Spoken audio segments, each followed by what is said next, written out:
câncer tem remissão e não cura, né?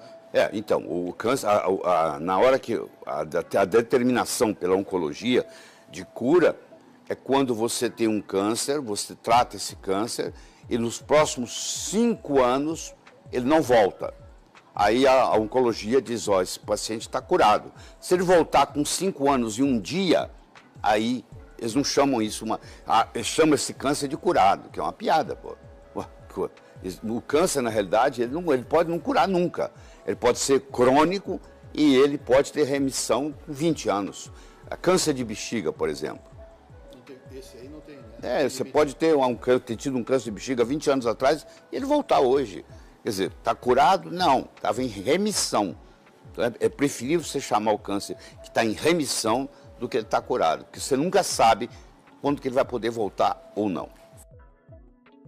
Se não faz químio, não faz rádio, o senhor sugere qual seria o tratamento melhor para o câncer? Existe um tratamento multifatorial. É assim, se eu cortar as árvores da floresta amazônica, todas, eu não preciso convidar os macacos para mudar de lá. Macaco só fica onde tem galho. Macaco pula o dia inteiro de galho em galho. Se não tiver galho, ele vai embora. Então, se eu quiser que os macacos da floresta amazônica vão embora, eu corto as árvores da floresta amazônica. Os macacos vão embora. Eu não preciso convidar animal de deserto para mudar para lá. No momento que virar deserto, os animais de deserto vão chegar. A mesma coisa acontece aqui, no corpo. Se eu tiver um ambiente chamado ambiente biológico tumoral, eu desenvolvo câncer. Agora, se eu mudar o território biológico, o câncer vai embora. O câncer não fica num organismo saudável. Então, o que eu tenho que cuidar? Tem que cuidar da biologia da pessoa. Então, primeiro eu vou ver o seguinte, o que causou o câncer? Só tem 3 coisas que causam câncer, só 3. Ou sozinhas ou combinadas. Primeiro, um conflito emocional. Você vai ver que a mulher se divorciou do marido que ela achava que vivia a vida inteira e 2 anos depois ela apresenta com câncer de mama. Isso é muito comum. Eu vejo isso com muita frequência. Tem sempre um conflito. O pai morreu, o filho morreu, a mulher tem um câncer de ovário 2 anos depois, ou um câncer de mama, e assim por diante. O filho morreu, o pai tem um câncer de testículo. Então, sempre existe, nos últimos 2 anos, antes do câncer aparecer, existe um conflito emocional. Se o conflito predomina, eu tenho que tratar o conflito emocional, não adianta ficar dando remédio. Bom, qual a outra causa de câncer? É a desnutrição. Todo paciente com câncer é um paciente desnutrido. Ele tem uma desnutrição. Então eu tenho que cuidar dessa nutrição dele. Então eu tenho que cuidar da parte mental dele, psicológica, eu tenho que cuidar da parte nutricional dele e a terceira causa é toxinas, venenos. Então o paciente geralmente está intoxicado, está desnutrido e está emocionalmente com conflito. Então, ou é a combinação desses 3, ou um deles predominando. Então, como é que eu trato? Eu vou cuidar da parte mental, eu vou cuidar da parte nutricional. Por exemplo, uma pessoa que tem uma alergia alimentar. Essa alergia alimentar contribui na predisposição de aparecer o câncer. Não adianta eu tratar o câncer e não cuidar dessa alergia alimentar que ele tem. Descobrir qual alimento que faz mal para eles. Vamos supor que o alimento seja glúten. Vamos supor que o alimento seja leite. Então eu vou ter que tirar o glúten, eu vou ter que tirar o leite, eu vou ter que tirar os dois. Se eu continuar dando glúten e leite, não adianta. A célula cancerígena, ela se alimenta de 2 coisas, só 2 coisas. Ou ela ingere glicose, ou ela ingere glutamina. A glutamina é mais para os cânceres de origem hematopoéticas, linfomas, leucemias. Para quem está nos assistindo e não sabe o que é glutamina, por exemplo, a gente pode dar alguns exemplos? A glutamina é um aminoácido, tá? Que vai formar o GABA no cérebro. Então a glutamina protege a parte do intestino.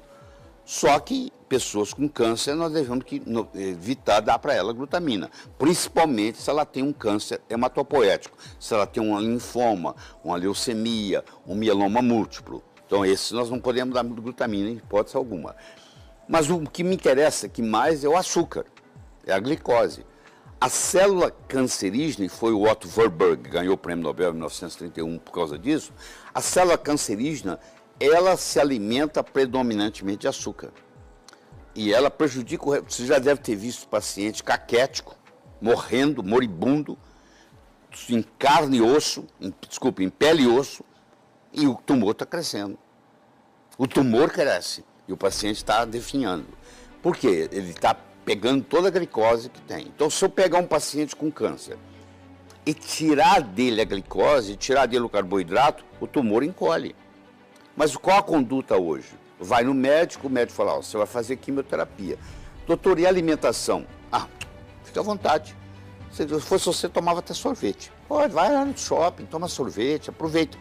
Quer dizer, se eu agora estou fazendo quimioterapia, que já não tem uma eficácia muito boa, a eficácia é pífia, eu posso discutir isso depois com vocês. E eu ainda vou para o shopping tomar sorvete, que é açúcar puro, então eu tô alimentando diariamente o meu câncer se eu estou tomando sorvete diariamente. Agora, se eu arrumo uma dieta chamada cetogênica, onde o carboidrato é quase zero, o meu câncer regride. Então, o Dr. Thomas Seyfried, que é hoje uma das grandes autoridades do mundo em dieta cetogênica, ele pega pacientes com câncer, ele põe os pacientes em dieta cetogênica e os tumores vão encolhendo. Mas, infelizmente, isso ainda não chegou ao Brasil. Porque mesmo um colega médico que está nos assistindo, quando eu falo dieta cetogênica, ele fala, o que é isso? Eu, por curiosidade, eu olhei no Amazon.com, acho que semana passada, para ver quantos livros tinha de dieta cetogênica no Amazon.com. Podemos fazer um breve intervalo e começar no próximo bloco o que é dieta cetogênica? Pelo menos para ajudar quem trata câncer ou quem está sofrendo disso? Pois é, então, eu olhei no Amazon.com, até 100 livros eu contei, tá? Mas tem muito mais, porque eu fui até a página 8 e tinha até a página 100. Devia ter mais ou menos, sei lá, uns 1000 livros sobre dieta cetogênica. E o brasileiro não tem noção nem o que é dieta cetogênica. Dieta cetogênica é quando eu baixo o carboidrato profundamente e eu aumento a quantidade de gordura. Gordura boa, porque você tem gordura ruim e gordura boa. Não é, as duas não são iguais. Por exemplo, a gordura trans, ela é altamente prejudicial, inclusive causa câncer. Quando você compra esses óleos vegetais no supermercado, para o óleo não estragar, ele tem uma hidrogenação parcial. Então ele é gordura trans. Você traz o veneno toda semana ou todo mês para casa de uma gordura trans que você coloca na sua cozinha. Isso é um absurdo, mas todo mundo faz isso. E aqui em casa, por exemplo, só entra óleo de coco. Nós só cozinhamos com óleo de coco. Porque o óleo de coco não tem jeito de ser trans. Entendeu? O pessoal também conhece muito pouco de óleo de coco. Deve ter uns 40 livros no Amazon.com sobre óleo de coco. Eu recomendo, sei lá, estudar. Porque a maioria do que eu escuto na televisão é bobagem. A pessoa fala óleo de coco engorda. Então você não entende absolutamente nada de nutrição. Porque o capróico, o caprílico, o cáprico, o láurico são ácidos graxos de cadeia média. Eles não têm jeito de ser acumulados, não viram triglicérides, não pode ser acumulado no tecido adiposo e, pelo contrário, são até termogênicos. Em todos os lugares do mundo onde predomina a dieta do coco na culinária, você não tem obesidade. As pessoas são todas magras. Por exemplo, as ilhas do Pacífico, onde predomina a culinária do coco, todo mundo é magro, não tem obesidade. Tá? Não tem AIDS também. São mais saudáveis, né? Não tem AIDS, tem HIV, mas não tem AIDS, porque o HIV, para virar AIDS, o ácido láurico, que é predominante no coco, para você ter uma ideia, o leite materno tem 19% de ácido láurico, o coco tem 47%. Então o ácido láurico, quando ele cai no estômago, ele vira monolaurina.